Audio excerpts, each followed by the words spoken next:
Assalamu alaikum wa rahmatullahi wa barakatuh. Qur'an tips. Inshallah, today we shall be taking a look at the pause signs. So on a normal basis, if you are reciting from the Qur'an, you might not have the long breath to reach the end of the verse. So you have to pause at some certain point in the verse. But you don't just pause anyway. There are some certain positions you are allowed to pause, and there are some certain points where you are not allowed to pause. And these are identified or indicated with the pause signs. So these pause signs are 6 in number. You can see them right here. Each of them is having its own meaning, and inshallah this is what we shall be looking into this video. So let's get to it. So the first one is this sign right here, this little meme you are seeing. Whenever you see this anywhere in the Quran, it is indicating that you must stop at that particular point. So it is mandatory, it is obligatory, it is compulsory upon you to pause at that particular point. For example, تِلْكَ الرُّسُلُ فَضَّلْنَا بَعْضَهُمْ عَلَى بَعْضٍ مِنْهُمْ مَنْ كَلَّمَ اللَّهُ. Don't recite it as تِلْكَ الرُّسُلُ فَضَّلْنَا بَعْضَهُمْ عَلَى بَعْضٍ مِنْهُمْ مَنْ كَلَّمَ اللَّهُ. No, you must pause at that particular sign whenever you see it anywhere in the Quran. And secondly, this sign right here, this la you are seeing, by mere looking at it, you know what it indicates, because la means no, which means whenever you see this sign in the Quran, anywhere in the Quran, it means you are not allowed to pause at that particular point. You have to proceed or continue recitation.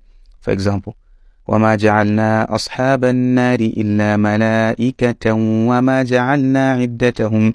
You are not allowed to pause at malaika. You can't say وَمَا جَعَلْنَا أَصْحَابَ النَّارِ إِلَّا مَلَائِكَةً وَمَا جَعَلْنَا عِدَّتَهُمْ. No, you have to continue reciting and never stop wherever you see this sign in the Quran. And thirdly, this sign right here, this jim you are seeing, whenever you see this sign in the Quran, it is indicating one of two things, or is giving you two options.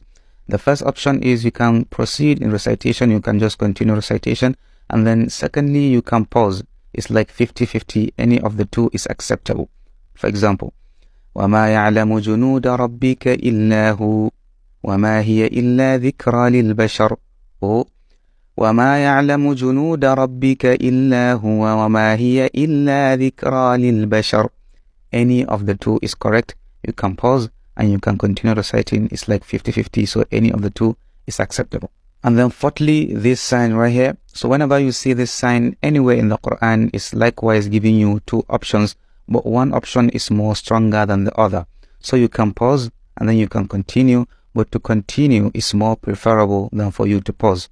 For example, رَبِّ السَّمَاوَاتِ وَالْأَرْضِ وَمَا بَيْنَهُمَا الرَّحْمَنِ لَا يَمْلِكُونَ مِنْهُ خِطَابًا. This is more preferable, but you can still pause, it's okay. For example, رَبِّ السَّمَاوَاتِ وَالْأَرْضِ وَمَا بَيْنَهُمَا الرَّحْمَنِ لَا يَمْلِكُونَ مِنْهُ خِطَابًا. This is also acceptable, but for you to continue and for you to proceed is more preferable. And then sign number 5, this sign right here, this sign is the direct opposite of the previous sign. It is also giving you two options, but in this case, for you to pause is more preferable than for you to continue reciting.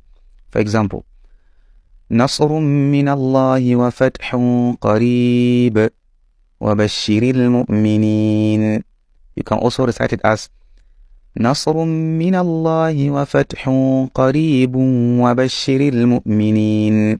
The first example I give, which is to pause, is more preferable than this second example, which is to proceed. So to pause is more preferable than for you to proceed or continue reciting. And finally, these two signs right here, these two signs are like brothers. They are always together. You can never see one without the other. So whenever you see these two signs in the Quran, it is indicating that you are to pause on one of them. You can't pause on both of them. For example, ذَلِكَ الْكِتَابُ لَا رَيْبَ فِيهِ هُدًى لِلْمُتَّقِينَ. Or ذَلِكَ الْكِتَابُ لَا رَيْبَ فِيهِ هُدًى لِلْمُتَّقِينَ. So you are to pause on one and ignore the other. You can't pause on both of them. You can't be like ذَلِكَ الْكِتَابُ لَا رَيْبَ فِيهِ هُدًى لِلْمُتَّقِينَ. No, it's even sounding kind of weird. So you are to pause on one and then ignore the other. So yeah, these are the pause or stop signs in the Quran, where you are allowed to pause and where you are not allowed to pause or stop, whatever it is you call it, pause or stop. I don't know. So yeah, I hope you find this video helpful, and yeah, don't forget to share with someone who might be in need. And jazakumullahu khairan. Wassalamu alaikum wa rahmatullahi wa barakatuh.